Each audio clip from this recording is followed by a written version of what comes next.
I'm gonna do a short video because a lot of people might not know what tabletop gaming's about.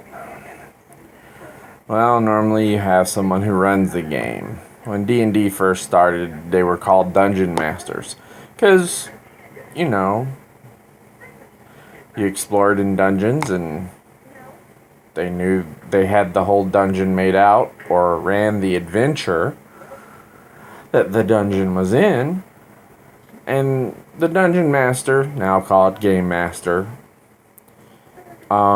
is the person that allows interaction between the playing characters and the imaginary world.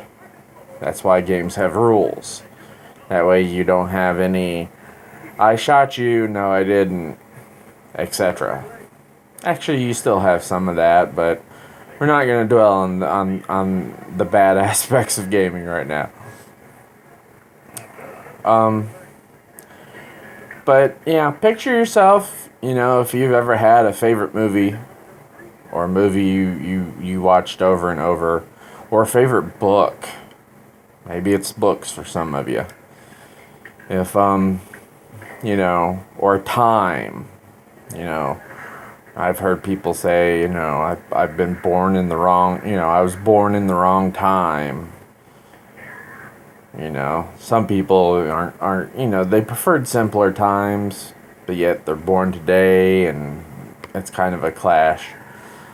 But that's the kind of thing you can do when you make up a world and run your game for your players. Hold on, let me make sure the camera's still rolling. Okay, it's still rolling. I learned the hard way to check every so often. So I don't record a video that doesn't record. But yeah, each player, they make up a character, something they want to play in that setting. And then the game master, the players choose what they do. It's just, the laws of physics are basically the game master. The laws of physics, the laws of cause and effect,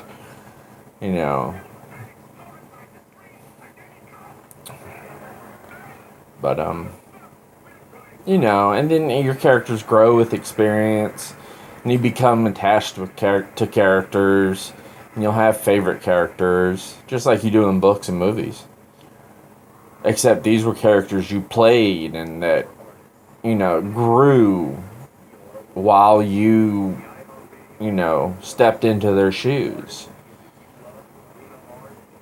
And I can speak from personal experience that there have been a lot of games in the past. There have been, there are memorable characters by every, not just ones I had, ones that players had, So I remember one troll crazy very well who was afraid of bats, cats, rats, the dark, and 2 or 3 other things. But that's what made them fun to play. And that's why my friend Jeremy played them for so long. But that's what it is. It's kind of like gaming's using your imagination and having no limit on the special effects or on the details of the story. It's all in your imagination. Just the only thing you have to sometimes get across is the communication. GM described the scene well enough, etc., etc.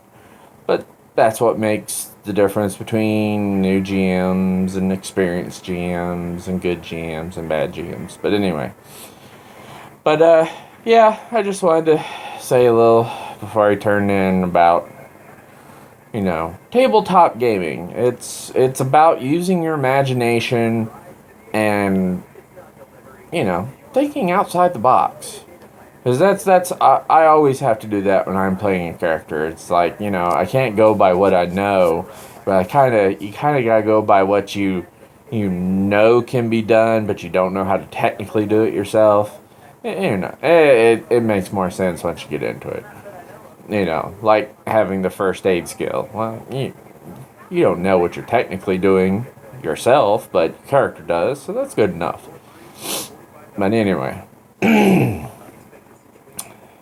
um, and you'll have some games set modern day, you'll have some games set in the future, some games set in space, some games set in the past. You might have a game set in the Wild West. It could be all normal characters. It doesn't have to be anything fantastic to be a role-playing game. It could just be all normal characters. Like Hell on Wheels. You could do a game in the style of Hell on Wheels and somehow incorporate the characters into the story. Work it up as a whole grand scheme. Or a game like the Netflix series Frontier. Or set during the Revolutionary War, like Last of the Mohicans, the movie and the book. You could do it in ancient mariner times, where there were pirates. And infinite options. Role-playing is a great treasure trove for the imagination if people, just give it a chance. That's the big thing. I mean, yes, you could take it too far, but you can take anything too far. You can love playing role-playing games and take it too far. You can love riding the bicycle and ride the bicycle too much and either damage your health or hurt yourself permanently. So with everything comes moderation. But for those of us who game, if you have a good group of players and a GM, and those are hard to find sometimes, but when you do, there's no video game that can touch it. Period.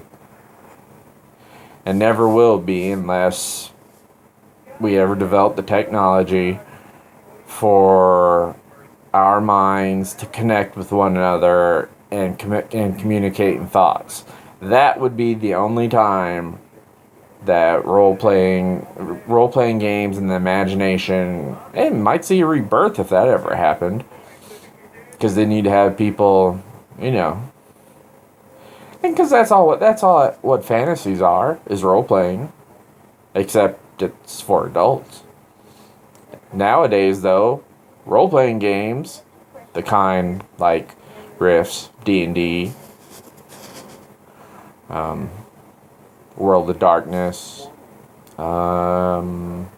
Savage World, all those, adults play them now because, well, we've grown older from when we started.